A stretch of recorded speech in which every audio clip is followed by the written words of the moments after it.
देख रहे हैं झंझट टाइम्स, जहां खबर नहीं हकीकत दिखाई जाती है। केंद्रीय कृषि एवं किसान कल्याण राज्य मंत्री रामनाथ ठाकुर ने सोमवार को समस्तीपुर परिसदन में केंद्र सरकार के विकसित भारत गारंटी फॉर रोजगार एंड आजीविका मिशन वीवीजी रामजी योजना को लेकर विपक्ष द्वारा व्यक्त किए जा रहे चिंता और आशंकाओं पर सरकार का पक्ष रखने के उद्देश्य से प्रेस वार्ता का आयोजन किया, जिसमें उन्होंने कहा कि सरकार का लक्ष्य विकसित भारत का निर्माण है, जो गांव के विकास के बिना कतई मुमकिन नहीं है और गांव में विकास के लिए आवश्यक है ग्रामीण इलाकों में, ग्रामीण क्षेत्रों में सभी के रोजगार के पर्याप्त अवसर को सुलभ हो, सभी को काम मिले, सभी को आवास मिले, सभी को शिक्षा मिले तथा सभी के लिए स्वास्थ्य सुविधा उपलब्ध हो। इन्हीं सब बातों को ध्यान रखकर वी रामजी नामक कानून बनाया गया।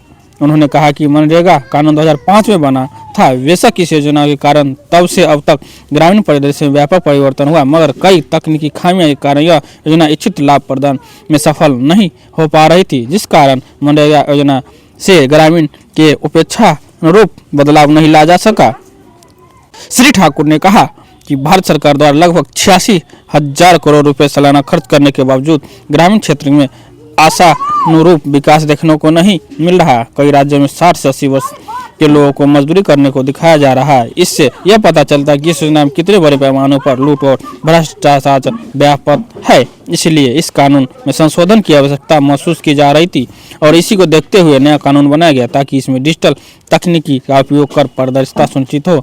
कृषि राज्य मंत्री ने बताया कि इस योजना में काम के दिवस को 100 से बढ़ाकर 125 दिन किया गया। सभी मजदूर को काम मिलने की गारंटी का प्रावधान किया गया।